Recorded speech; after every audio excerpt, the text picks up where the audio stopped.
Bitsy Christmas. You're never too little for his love.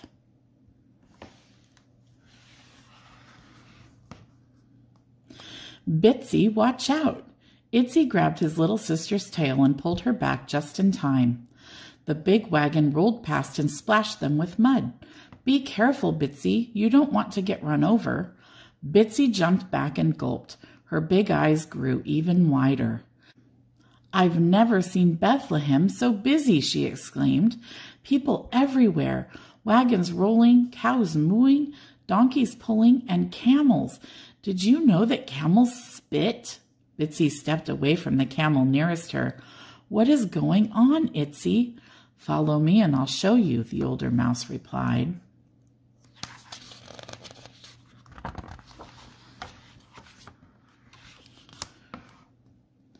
Itsy took his sister's hand and they scampered to the top of the city wall.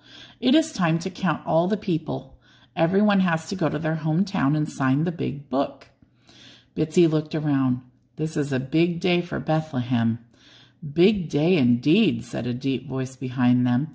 Itsy and Bitsy turned. A donkey was talking to them.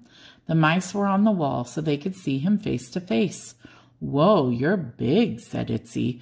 I've never seen inside the nose of a donkey, he added, peering inside the nostril. Ew-wee, Bitsy offered.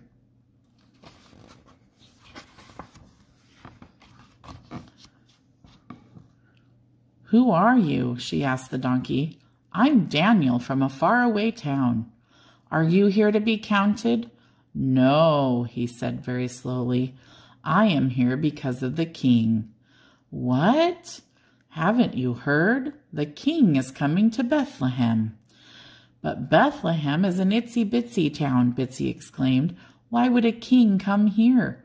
This king is special. He comes for everyone, big and small. Like us? Itsy asked. Like you. Bitsy turned, her whiskers bouncing. Itsy, we need to tell our friends. Yes, yes, Itsy agreed. They will want to see the king too.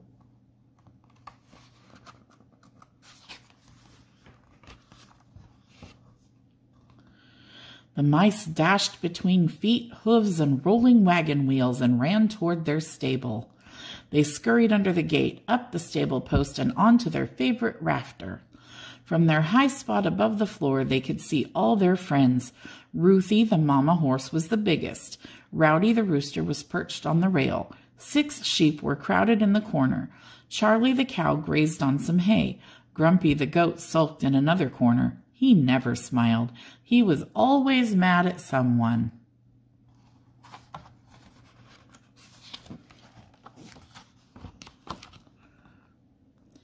Itsy cupped his hands over his mouth and squeaked, Okay, everyone, gather in. We need to talk. No one moved. Bitsy tried, We have big news. No response. Bitsy turned to Rowdy the rooster. Can you help us? Sure, replied Rowdy. I love any excuse to make some noise. He leaned his head back. Cock-a-doodle-doo.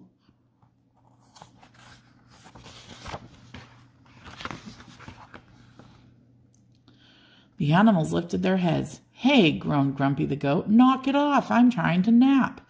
Itsy and I have big news. You're moving? Grumpy muttered. Grumpy, be nice, said Ruthie the mama horse. Itsy and Bitsy, tell us your big news. A king is coming to Bethlehem. To us. No one spoke for a long time. Then Rowdy crowed, A king to Bethlehem? That will never happen. The others snorted, bad, neighed, and mooed in agreement.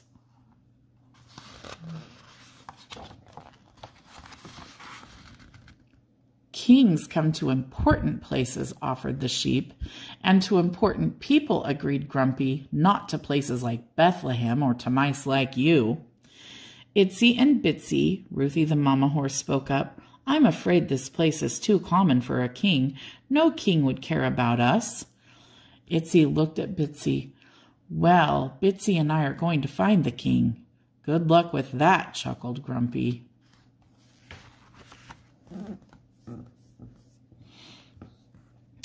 To see the king! To see the king! Bitsy zipped down the post and out into the street, but then she stopped.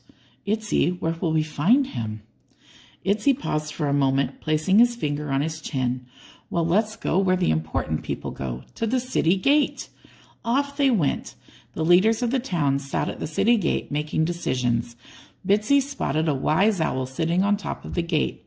Mr. Owl, she shouted, we hear that a king is coming to Bethlehem. Have you seen him? A king in tiny little Bethlehem? You won't find a king here. So the king hadn't come to the wise ones at the city gate.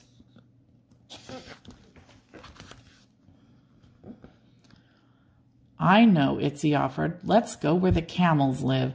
Kings ride on camels, right? So the two mice scampered over to the camel corral.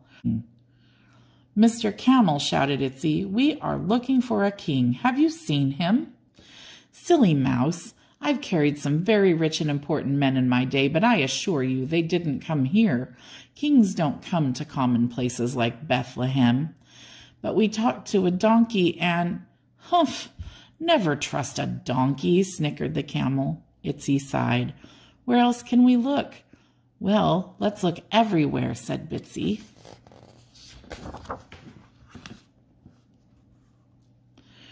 The mice ran to the main street where the busy people rushed around. Lots of busy people, but no king. They ran to the hotel where the sleepy people spent time resting. Lots of sleepy people, but no king. They ran to the city market where the business people worked all day. Lots of working people, but no king.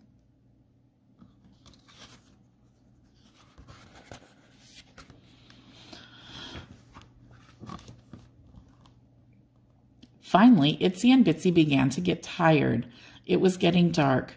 Let's go home, Bitsy, Itsy sighed. Everyone is right. No king is coming for us. We aren't important enough. Bitsy started to object, but didn't. A tear formed on her cheek as they headed toward home. I always wanted to see a king.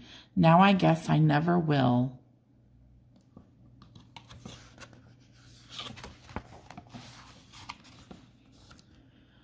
But when the mice neared the stable, they saw Daniel the donkey, the same one who had told them about the king. Itsy and Bitsy ran up onto the stable fence. We have looked all over town for the king. We couldn't find him. Well, said the donkey in his low, slow voice, you just did.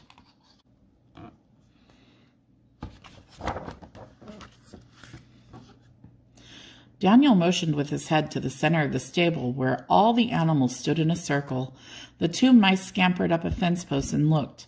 A little baby was asleep in the manger. Who is he? Asked Itsy. He is the king, replied Ruthie. Just like you said, a king came to Bethlehem.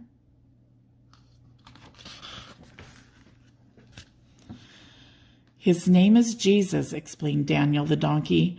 God sent him to love us, help us, and save us. He came for me, even though I laughed at you? Asked Rowdy the rooster. And for us, even though we doubted you? Asked the sheep. And me? I can get cranky, admitted Grumpy. Daniel smiled and nodded his big head. God sent Jesus for us all. Who would have thought, observed Itsy, a king for everyone. A tiny tear of joy rolled all the way down Bitsy's nose. He came, Bitsy said with a smile, even for a little one like me. The end. I hope you enjoyed tonight's story. Come back soon for more stories. If you have not already subscribed to my channel, please do. I pray that you have a wonderful night, sweet dreams. God bless each of you. And until next time, bye for now.